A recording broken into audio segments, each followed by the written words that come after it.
నల్గొండ రాజకీయ క్షేత్రం సరికొత్త పోరుకు వేదికైంది. ఇన్నాళ్లు మున్సిపాలిటీగా ఉన్న నల్గొండ ఇప్పుడు కార్పొరేషన్గా అయింది. హోదా మారింది, వార్డుల సంఖ్య పెరిగింది. దీంతో మునుపెన్నడూ లేనంతగా పొలిటికల్ హీట్ పుట్టిస్తోంది. నల్గొండ తొలి మేయర్ పీఠంపై పట్టు సాధించేందుకు అటు హస్తం ఇటు కమలం మరోవైపు గులాబీ పార్టీలు కత్తిగట్టాయి. ఇక్కడ అసలు ట్విస్ట్ ఏంటంటే తెరపై కనిపిస్తున్నది మహిళా నేతలే అయినా తెర వెనుక నడిపిస్తోంది మాత్రం పాత రాజకీయ ఉద్దండులే. మరి ఆ తొలి మేయర్ కిరీటం ఎవరిని వరిస్తుంది? నల్గొండ కోటలో జెండా పాతేదెవరు? ఇవాల్టి హెచ్ఎంటీవీ స్పెషల్ రిపోర్ట్ నల్గొండ నారీ సమరంలో చూద్దాం. నల్గొండ మున్సిపాలిటీ దశ మారింది, దిశ మారింది. దశాబ్దాల నిరీక్షణకు తెరదించుతూ కాంగ్రెస్ ప్రభుత్వం నల్లగొండను కార్పొరేషన్గా మారుస్తూ సంచలన నిర్ణయం తీసుకుంది. అయితే ఇప్పుడు అందరి దృష్టి తొలి మేయర్ పీఠంపైనే ఉంది.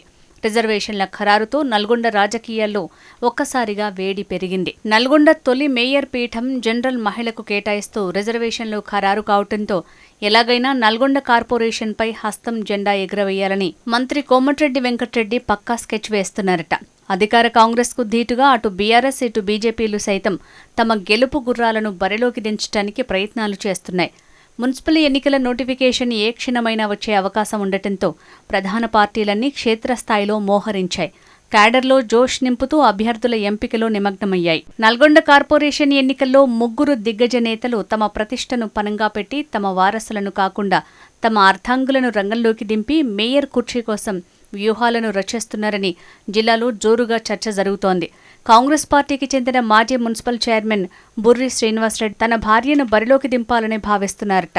ఆమెకు గతంలో కౌన్సిలర్గా పనిచేసిన అనుభవం ఉండటం, పైగా అధికార పార్టీ బలం కలిసి వస్తాయని హస్తం పార్టీ ధీమా వ్యక్తం చేస్తోంది. మరోవైపు బీఆర్ఎస్ పార్టీకి చెందిన మాజీ చైర్మన్ సైదిరెడ్డి సైతం తన భార్యనే అస్త్రంగా వాడుతున్నారట. రాజకీయాలకు కొత్త అయినా గడప గడపకు తిరుగుతూ గతంలో చేసిన అభివృద్ధిని ప్రజలకు వివరించి గులాబీ బావుటా ఎగురవేయాలని సైదిరెడ్డి తన సర్వశక్తులు వడ్డటానికి సిద్ధమవుతున్నారట.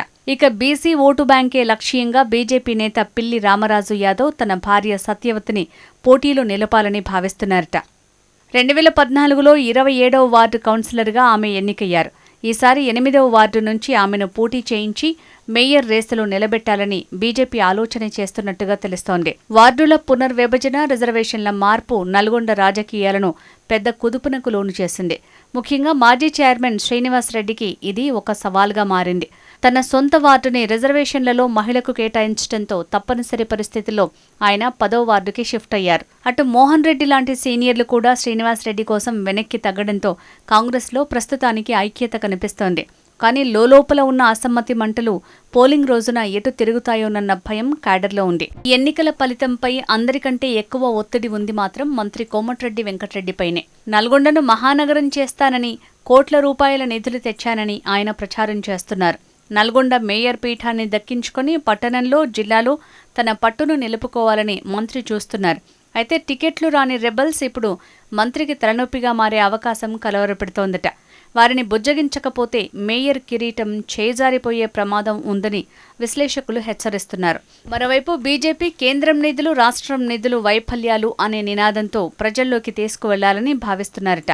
రాష్ట్రానికి రూపాయి ఇచ్చే దిక్కు లేదు, మోడీ సర్కార్ ఇచ్చే గ్రాంట్లతోనే అభివృద్ధి సాధ్యం అంటూ ఓటర్లను తమ వైపుకు తిప్పుకునే ప్రయత్నం చేస్తున్నారు. మేయర్ పీఠమే కాదు, డిప్యూటీ మేయర్ కుర్చీ కోసం కూడా తెర వెనుక పెద్ద యుద్ధమే జరుగుతోందని చర్చ జరుగుతోంది. బీసీ మహిళా కోటాలో అబ్బగోని కవిత పేరు బలంగా వినిపిస్తోంది. అయితే మైనారిటీలు లేదా ఎస్సీలకు అవకాశం ఇవ్వాలనే డిమాండ్ కూడా గట్టిగా ఉంది.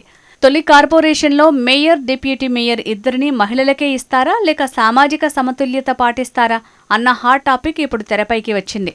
యుద్ధం ప్రకటించబడింది, అస్త్రశస్త్రాలు సిద్ధమయ్యాయి. భర్తల వ్యూహాలకు భార్యల చరిష్మా తోడైతే ఫలితం ఎలా ఉంటుందో చూడాలి.